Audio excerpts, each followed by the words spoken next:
네, 오늘 정치권에 어떤 이슈들이 있는지 김형주 전 의원, 정호김 전 의원과 함께 분석해 보도록 하겠습니다. 안녕하세요. 네, 어서 오십시오. 먼저 미래통합당 김종인 총괄선대위원장의 얘기를 좀 듣고 올 텐데 오늘 오전에 긴급 기자회견을 했습니다. 이른바 막말 논란에 대한 사과였습니다. 김종인 위원장의 얘기와 이인영 민주당 원내대표 얘기 잇따라서 듣고 오겠습니다. 참으로 송구한 마음으로 이 자리에 섰습니다. 통합당의 국회의원 후보자 두 사람이 말을 함부로 해서 국민 여러분 실망하고 화나게 한 건 정말 죄송스럽다는 말씀을 먼저 드립니다. 이건 말이 적절한지 아닌지를 따질 문제가 아닙니다. 공당의 국회의원 후보가 입에 올려서는 결코 안 되는 수준의 단어를 내뱉은 것입니다. 문제는 이런 막말 파동이 우발적인 말 실수가 아니라 이미 충분히 예견된 사태였다는 점에 있습니다. 이번 선거가 무참한 막말 선거로 변질된 책임은 전적으로 황교안 대표께 있습니다. 황교안 대표의 무분별한 공천 욕심이 문제의 핵심 원인이 되었기 때문입니다. 막말 대장들을 모조리 공천했기 때문입니다.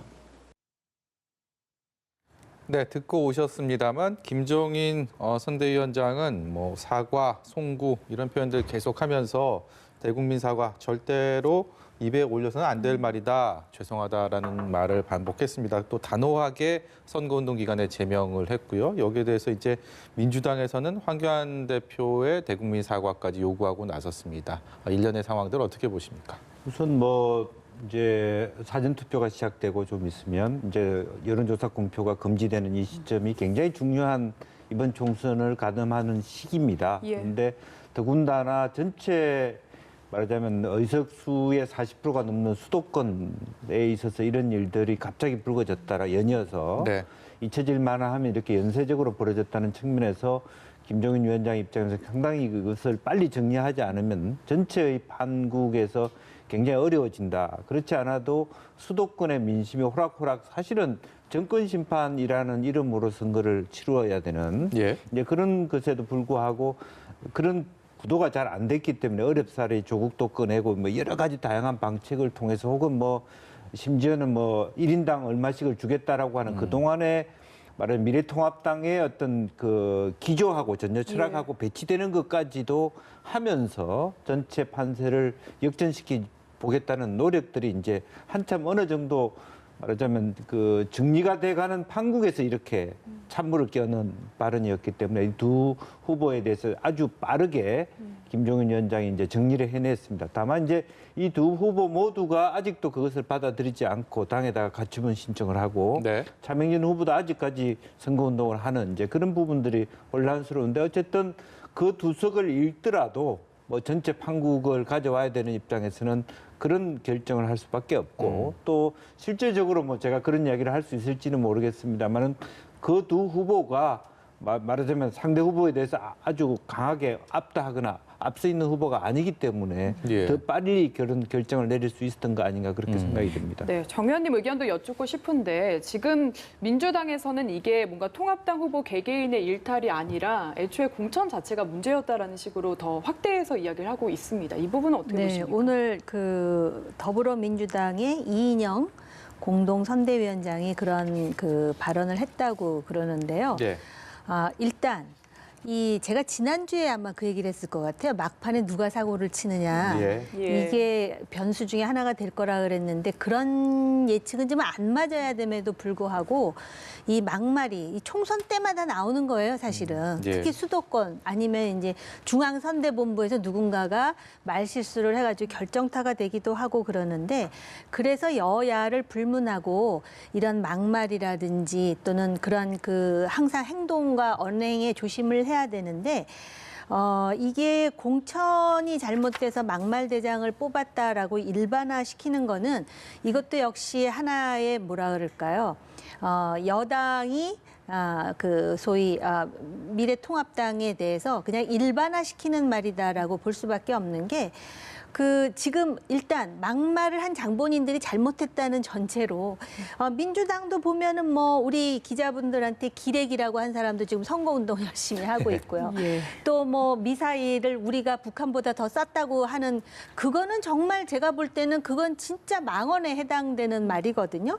그리고 뭐 그런 그 돈키호테라는 소설이 그런 뜻은 아니었지만 에마, 시종 뭐 이런 말도 나오지 않았습니까? 네. 그러니까 이럴 때는 그리고 과거에 상대당이든 아니면은 지금 미래통합당이든 그 소속 의원들의 막말이 제가 많이 생각이 나는데 차제에 이런 부분을 좀 성찰하고 피차 안 하는 걸로 해야지 여기서 서로 손가락질하면서 당신들이 막말 많이 했고 이런 거는 일종의 정치 공세 아닐까 싶은 생각이 들었습니다. 예. 내일부터요, 이제 사전투표 이틀 동안 실시를 하는데요. 사실 사전투표라는 게 이제 투표를 좀 편하게, 투표를 높이기 위해서 도입된 제도인데, 이번에는 코로나19 사태 때문에 투표율에 좀 떨어지지 않을까 우려가 되는 상황이기 때문에 사전투표의 중요성이 조금 더 이전보다는 더 강조되고 있는 것 같습니다. 어떻게 예상하십니까? 그렇습니다. 이제 이번 선거는 이제 선거 연령 인하로 인해서 18세가 선거 투표를 할 수 있다는 측면도 있지만 대외 국민 등의 한 9만 명 이상이 투표를 하지 못하는 안타까운 현실이 있었고요. 네. 또 하나 4월 2일입니까? 예. 14일간 격리가 되는 그분들은 투표할 수 없는 또 여러 네. 가지 예. 이런 코로나 사태로 인해서 투표율이 떨어질 수밖에 없는 부분 또 공식적으로 투표가 제한된 부분이 있어서 투표율 저조가 예상되는 선거입니다. 그리고 기본적으로 이러한 불편함 속에서 상당히 많은 어떤 투표율의 저하도 예상되는데 사전 투표라고 하는 것이 사실은 자기 당의 핵심 지지자들일 가능성이 많습니다. 핵심 지지자들이 투표를 하고 난 다음에 나 누구한테 투표했다라고 하면서 그 기조를 이어갈 가능성이 많기 때문에 사전 투표율이라고 하는 것이 전체적인 투표율에 말하자면 선두 효과들이 분명히 있는 것이거든요. 네. 이제 그런 흐름에서 아까 우리 뭐 김종인 대표도 마찬가지로 그런 이제 강하게 하는 것은 초반 기싸움에서 이 지느냐 이기느냐가 결국은 마지막에 오는 어떤 본 선거의 투표에서 상당히 많은 영향을 미칠 가능성이 있기 때문에 네. 사전 투표의 의미는 굉장히 크다 그렇게 보여질 수 예. 있습니다. 그 코로나 사태 때문에도 사전 투표를 하는 게 오히려 사람이 덜 몰릴 것 같다라는 생각도 하실 것 같고 역시 어떤 영향 미칠 거라고 보시는지 궁금합니다. 그러니까 제 주변에도 꼭 투표하고 싶다. 그런데 막상 당일에는 사람이 많을 테니 사전 투표를 하겠다 이렇게 말씀하시는 분들이 꽤 많았거든요. 그리고 사실 수도권은 1,000표 이내에서 당락이 결정되기도 하기 때문에 지금 사전 투표율이 어떤 영향을 끼칠지도 중요한 관전 포인트의 하나일 것 같기는 합니다. 네. 예, 알겠습니다. 그럼 이어서 주제를 바꿔서 오늘의 격전지를 살펴보겠습니다. 오늘은 저희가 정치 입문 전에 학교의 선후배였거나 혹은 사회에서 동료로 묶였던 이들을 좀 지역구에서 맞붙은 경우를 모아봤는데요. 먼저 서울 강서을부터 살펴보시면 이 두 후보는 문재인 정부 청와대에서 일했던 사람이 만났습니다. 민주당의 진성준 후보와 통합당의 김태우 후보. 청와대 한솥밥이요? 예, 그렇죠. 판세 어떻게 전망하시는지 김 의원께 먼저 여쭤볼게요. 아무래도 이제 진성준 후보가 2014년부터 지역위원장을 하고 있었다는 측면. 다만 이제 이 지역은 아시다시피 김성태 전 원내대표가 상당히 어떤 아주 뭐 정치 또 선거를 잘하는 분이었기 때문에 근데 이제 본의 아니게 여러 가지 어떤 그 자녀 문제나 인사책 문제의 안 좋은 일로 인해서 스스로 불출마하는 이제 그런 아픔이 있었던 곳이고 그런 어떤 그 데미지들이 지역에 있고 그런 어떤 진성준 후보가 지난 선거에서 서력전을 하기 위해서 또 청와대 역할을 했다는 측면에서 이제 지역에서 말하자면 뿌리를 내릴 수 있는 시간이 되었다는 측면이 좀 의미가 있을 것 같고요. 예. 또 같은 이제 경력을 비슷하게 지니고 있습니다만은 아무래도 좀 그 김태우 후보가 좀 늦게 왔다는 측면 그리고 이제 아마 지역민들이 보기에는 그래도 지역 내에서 누가 비중이 있느냐를 봤을 때 중량감인 측면에서는 오히려 더 진성준 전 의원이기도 하고 청와대 일을 했기 때문에 조금 더 무게감을 주지 않을까 싶은 생각이 듭니다. 김태우 후보 입장에서는 말씀하신 것처럼 이제 나중에 이 지역의 후보로 이제 오게 됐는데 김성태 의원이 지역 3선을 하면서 가지고 있는 조직력이 분명히 있지 않겠습니까? 지금 네. 뭐 선거운동도 적극적으로 도와주고 있는 것으로 알고 있기 때문에 이런 부분이 김태우 후보에게는 굉장히 큰 힘이 되고 나중에 결국 한번 일합을 겨뤄봐서 기대를 해봐도 되지 않을까 이런 생각도 할 것 같은데요. 김성태 의원이 지금 말씀하셨듯이 그 한국노총 그 배경을 가지고 있기 때문에 조직력이 굉장히 뛰어난 것으로 저도 알고 있어요. 네. 그래서 모르겠습니다. 정말 그 조직을 가지고 지원을 해준다면 막판에 어떤 결론이 나올지를 좀 지켜봐야 될 그런 부분도 있겠죠. 그런데 네. 사실 청와대 동료라고 하기에는 지금 그 너무나 그 대조적이지 다르죠. 않습니까? 예. 한 사람은 이제 정권을 이제 교체하면서 들어온 어공이고 네. 또 다른 사람은 이제 늘공으로서 그 늘공 출신이 바로 이 정권의 뭐 그 조국 전 민정수석을 포함하여 비리를 전부 공개하면서 나름대로 자기 지지 팬들을 이렇게 그 팬덤이라고 하나 그거를 좀 형성하긴 했지만 이 지역이 만만치 않은 지역인데다가 아까 김 의원님 말씀하셨듯이 좀 늦게 이제 그 시작을 했다라는 예. 그런 부분이 막상 이제 총선의 결과로 어떻게 나올지 지켜봐야 되겠죠. 예. 이번에는 전직 판사들의 대결이 펼쳐지게 되는 서울 동작을로 가볼 텐데요.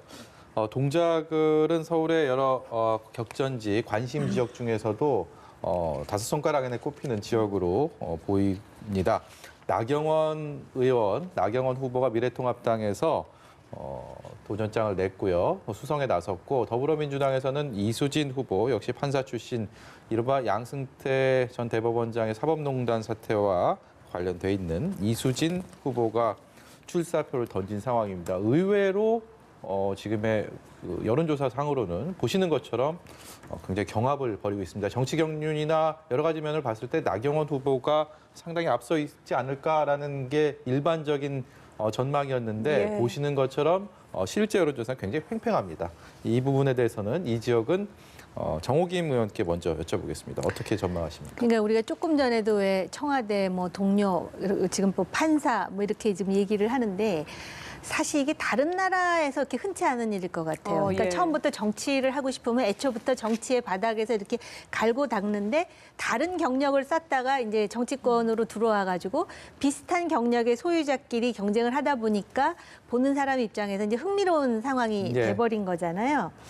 그런데 지금 이수진 후보는 이분이 사법농단의 피해자인지 아니면은 그 사법농단을 했다는 사람들하고 친하다는 것인지 저는 아직도 헷갈리는 예. 상황이긴 한데 이 나경원 다선 의원과 이런 정도의 어떤 경합을 벌인다는 거는 상당히 선전하고 있다라고 보여지고요. 그런데 사실 이 총선에서 야당이 이렇게 그 소위 지지율이 좀 낮게 나오는 거는 막상 열어보면 그 야당 후보가 당선되는 확률이 그동안에는 꽤 높았었습니다. 네. 그렇기 때문에 이게 한 15% 이상으로 격차가 벌어지지 않는 한 조심스럽지만 이 과거의 선례로 보면 나경원 후보가 좀 앞서 있는 게 아닐까 이건 제 생각이에요. 네. 그런데 실제로 그 정치 신인으로서 이 정도의 경합을 벌인다는 거는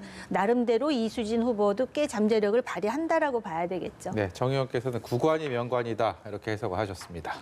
아무래도 이제 그 동작이라고 하는 지역 자체가 실제로 진보와 말하자면 보수의 중간지대 정도 됐기 예, 때문에 그렇죠. 또 중앙대학교를 비롯해서 뭐 숭실대. 숭실대 또 중신대 이런 학교들이 있어서 좀 젊은 층들도 많이 있고 그렇습니다. 그런데 이제 실질적으로 보면 이제 나경원 의원이 갖고 있는 어떤 무게감, 그동안의 경륜으로 치면 상당히 압도해야 됨에도 불구하고 초반 기선제압에 좀 실패하면서 굉장히 어려움을 겪고 최근에 들어와서는 자기 아이들을 이제 막 유세차 위에 태운다는 것도 지금 갈급하다, 굉장히 어려운 처지에 있다는 것을 반증하는 것이기도 네. 하거든요. 이제 그런 면에서 지난 20대 국회에서 나경원 원내대표가 했던 여러 가지 어떤 그 뭐 말하자면 뭐 패스트 트랙에 대한 저항 이런 것들을 국민들이 어떻게 보느냐 또 이런 것들도 많이 있는 것 같고요. 근데 지난번에는 허동준 후보가 사실은 이제 중앙대 총학생회장 출신으로서 붙은데 경험치라든지 경륜이라든지 지역 민들의 입장에서 나경원 후보가 중량감이 더 크게 느껴지는 데 비해서 지금 현재는 두 후보가 거의 중량감이 뭐랄까 개인적으로 보면 정치적 중량감이 월등하게 나경원 후보가 높음에도 불구하고 네. 사회적 말하자면 중량감은 거의 비슷하기 때문에 경쟁이 된다. 그렇기 때문에 그것이 지금 현재 반영이 되고 있지 않느냐. 지금 현재로는 누가 이겼다고 말하기 어려운 그런 상태에서 이제 개표 날 봐야 되는 밤늦게까지 엎치락뒤치락 할 수 있는 그런 요소가 있지 않느냐 생각이 듭니다. 예. 어느 쪽에도 무게를 안 실어주는 답변을 해주셨네요. 네, 지금 결과. 뭐 예. 여론조사상으로 저거는 뭐 오차 범위 안에 있는 네. 것이고요. 네. 또 그런 것이 지역민들의 생각 속에 다 녹아 있는 것 같습니다. 네. 예, 알겠습니다. 그럼 이번에는 경기도로 넘어가서 수원, 을 두 후보를 살펴보고 싶은데 이 후보들도 공통점이 참 많습니다.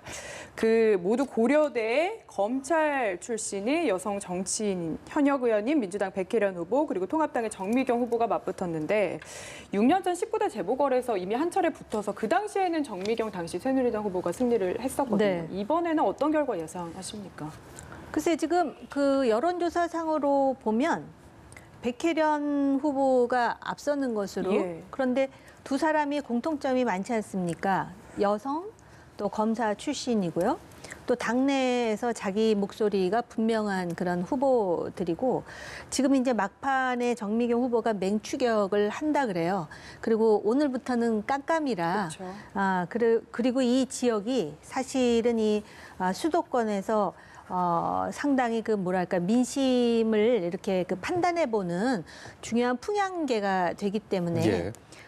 지금 요번에 이렇게 주제로 내놓으신 지역구들이 정말 관심은 많이 가지만 참 예측하기가 간단치 않은 지역 아닌가 이런 생각이 드는데 정미경 후보 같은 경우는 20대에서는 아마 그 옆에 지역에서 출마를 했던가 그랬을 거예요. 네. 그리고 이제 백혜련 후보는 19대 보궐선거 이후 계속 이 지역을 예. 이제 털을 닦은 그런 상황이기 때문에 그런 것도 어떤 식으로 영향을 줄지 지켜봐야 될 것 같으네요. 네.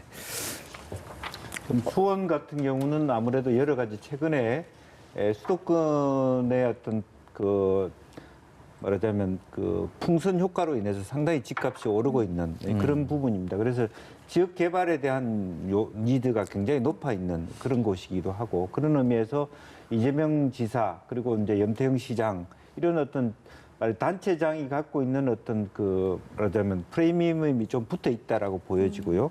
대체로 백혜련 후보 같은 경우는 좀 당에서 일하는 이미지에 비해서 정미경 후보는 굉장히 강한 파이터 역할을 해왔기 때문에 예. 그런 이미지들이 이번 선거에서 어떻게 지역에서 받아들이느냐가 관건입니다. 예. 두 분 다 힘 있고 경험 있고 나름대로 센 펀치를 갖고 계시는 분인데 그분들에 대해서 지금 지역민들이 생각하는 부분들은 말하자면 여당 심판보다는 어쨌든 자기네들이 갖고 있는 지역 개발의 소재들을 좀 더 여당이 활성화시킬 수 있다 이렇게 보는 쪽이 많지 않을까 그렇게 생각이 조심스럽게 여겨집니다. 네. 근데 이제 보통 선거할 때는 네. 그렇게 얘기하거든요. 여당 후보들은 내가 힘 있는 후보기 때문에 뭔가를 할 수 있다 그러는데 실제로 지역 개발 같은 거 우리 김 의원님도 해보셔서 알겠지만 국회의원들이 뭘 이렇게 많이 합니까?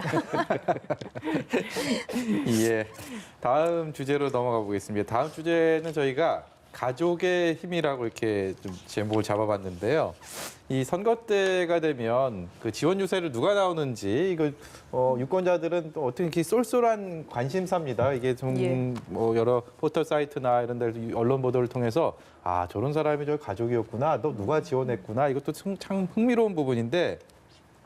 실제 이게 실효성, 득표 효과가 어느 정도 될지는 차치하고라도 이번에도 보면 이전과는 조금 다르게 그렇게 많아 보이지도 않아요. 이게 아무래도 이제 코로나19로 인한 대면 접촉 선거 운동이 이전 선거와는 확실히 다르게, 확연하게 다르게 좀 제한이 되다 보니까 그럼에도 불구하고 강원의 홍천, 횡성, 영월, 평창 이 선거구에 보니까 민주당에서는 원경한 후보가 그리고 미래통합당에서 유상범 후보가 출마를 해서 대전을 펼치고 있는데 이 유상범 후보 동생이 유호성 씨라고 하네요. 배우 저희도 실제로 선거운동을 하는 거를 화면을 통해서 좀 본 적이 있었는데 이런 어느 정도 효과가 있다고 보십니까? 선거 치르시면서 어떻습니까? 이런 저는 얘기들. 이제 그렇다고 지방을 폄하하는 건 아닌데 수도권보다 지방이 효과가 좀 많다 그렇게 보여줄 수 있고요.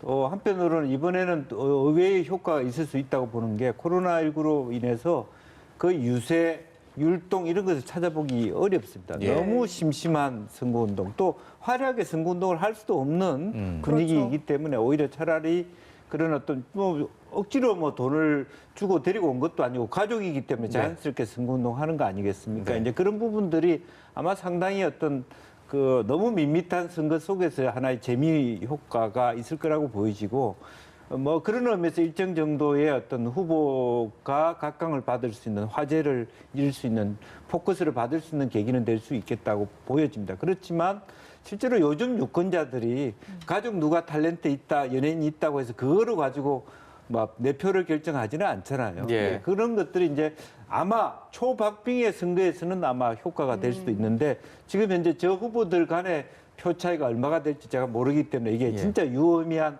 결과를 낳을지 어떨지는 잘 모르겠습니다. 그래도 상대 후보 입장에서는 좀 신경 쓰이지 않겠습니까? 코로나가 아니었다면 이런 그 친인척들이 같이 옆에 서 있는 것만으로도 일단 이렇게 그 관객들을 견인할 수 있는 그런 그 힘은 있는데 지금은 이제 아주 특별한 상황이고 또 이런 것도 있습니다. 과거에 보면 그렇게 이제 그 연예인이라든지 그런데 거기다 더해서 남편 또는 아내의 선거운동을 아주 열심히 돕더라. 뭐 심지어는 목욕탕 가가지고 뭐 이런 정도의 스토리가 나오면은 모를까. 그렇지 않으면은 그냥 사람들 그러니까는 그 유세를 할 때 좀 더 듣게 만드는 그런 효과까지는 있을지 모르겠습니다. 그래도 지금 화면으로 나가고 있는 중구 성동을 같은 경우에는 주목을 꽤 많이 받았습니다. 지금 네. 지상욱 후보의 배우자인 배우 심은하 씨인데 2005년에 결혼을 했는데 그동안 유세 현장에 등장한 적이 한 번도 없었거든요. 그래서 굉장히 많은 주목을 받은 것 같고 또 상대 후보인 민주당의 박성준 후보도 역시 앵커로 활동해서 얼굴이 많이 알려진 인물입니다. 네. 그래도 많은 분들이 그 여전히 신문아 씨가 통한다 이런 얘기를 많이 하더라고요. 예. 그래서 그것이 이제 지상욱 후보에게 힘이 될 거라고 저는 보여집니다. 아마 저 지역도 상당히 수도권 중에서 박빙 지역일 거라고 보여져서 조금 더 이렇게 열심히 하면 이제 도움이 될 것이라고 생각이 들고 뭐 그 지역은 또 실제적으로 과거에 그 신은경 그 앵커도 열심히 그야말로 아까 말씀해 주셨습니다만 목욕탕까지 가서 그야말로 어떤 부인이 내조를 열심히 했던 그런 전통이 있는 지역이에요. 예. 또 지역 자체가 아주 그 도시 속에서도 좀 부분적으로는 좀 온화하면서도 다채로운 부분이 있기 때문에 이와 같은 어떤 그 지상욱 후보가 박빙에서 이렇게 여러 가지 힘을 내는데 아마 상당히 많은 도움이 되지 않을까 그렇게 생각이 듭니다. 이 선거 때 되면 각 뭐 유명인들도 그렇고요. 각 직능 단체에서도 지지 선언 뭐 이런 거 많이 하지 않습니까? 네. 사실 실제적으로 이번 총선은 그때보다 그런 지지 선언을 한다는 소식이 많지는 않은 것 같아요. 근데 실제 선거를 치는 데 있어서 이런 지지 선언들이 어느 정도 힘을 발휘하는지 그리고 이번에는 또 그게 어떻게 변수로 작용할 수 있을지도 좀 궁금하거든요. 그 직능단체 수도권 같은 데서 이렇게 뭐 직능단체가 지지선언을 하고 그러면은 아마 후보로 하여금 심리적인 어떤 자신감을 북돋아주는데 도움이 될지는 모르겠습니다. 그리고 이제 수도권이 아닌 지역에서는 그런 게 꽤 그 영향을 미칠 수도 있는 것 같고요. 네. 그 다음에 지금 이제 뭐 우리가 그 잘 아는 셀레브리티 유명 인사들이 그게 예를 든다면은 뭐 그 친인척이라 그래갖고 내가 원래 A라는 후보를 뽑기로 마음을 먹었는데 B로 돌리지는 않을 것 같아요. 그리고 어차피 무당층의 경우는 끝까지 이제 그 소위 결정을 안 하다가 선거장에 나가느냐 아니면 투표장에 나가지 않느냐 이 문제인 것 같고요. 그리고 이미 그 직능단체의 그 소속원들은 이미 상당히 고정적인 어떤 특정 정당 내지는 특정 후보의 지지층으로 이렇게 그 거의 상수지 변수라고 보이기는 쉽지 않을 것 같습니다. 네. 예를 든다면 대선과 같은 경우라면은 예를 들어서 뭐 민노총이 갑자기 보수 정당 후보를 지지한다 그러면 그게 굉장한 파장이 되겠지만 이미 그 내부의 어떤 지역 사회에서의 그 직능 단체라든지 소속원들은 이미 거의 고정적인 변수다라고 저는 생각이 듭니다. 예. 그렇다면 이런 경우는 좀 어떨까 궁금한데 지금 의정부 갑 같은 경우에는 문석균 무소속 후보가 사실 문 의장의 아들로 더 유명세를 타지 않았습니까? 네. 이런 부분도 역시 선거에 좀 영향을 미칠 가능성이 있다고 봐야 될까요? 이미 여기는 이제 솔직히 뭐 여러 차례 이렇게 그 지역에 대한 여론조사가 공표된 상태에 있고 네. 상당히 추격하기는 역부족인 상태에 있기 때문에 효과가 매우 미미할 것이다라고 보여집니다. 의미가 없을 거라고 보고 지지 선언과 관련해서는 이번에는 훨씬 지지 선언이 많지 않습니다. 예. 그 이유는 솔직히 얘기해서 양당을 지지하는 경우에 자기가 득볼 게 없다고 생각하는 사람들이 더 많을 수 있어요. 여러 가지 20대 국회가 전 역사상 가장 안 좋았던 국회다. 네. 뭐 현역을 교체하겠다. 현재 양 정당에 대한 지지, 일반 국민의 정서가 좋은 것이 아니기 때문에 핵심적인 후보의 지지층을 제외하고는 지지선을 하기가 어려워요.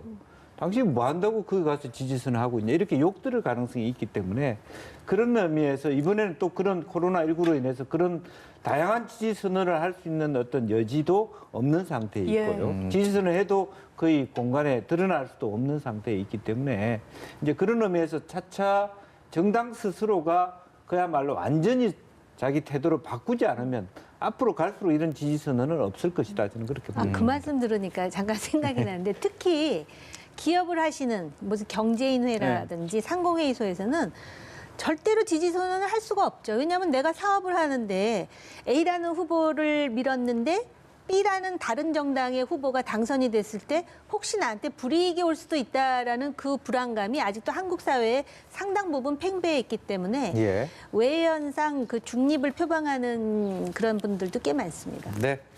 오늘 말씀 여기까지 듣도록 하겠습니다. 지금까지 김형주 전 국회의원, 정호김 전 국회의원이었습니다. 고맙습니다. 네, 잘 들었습니다.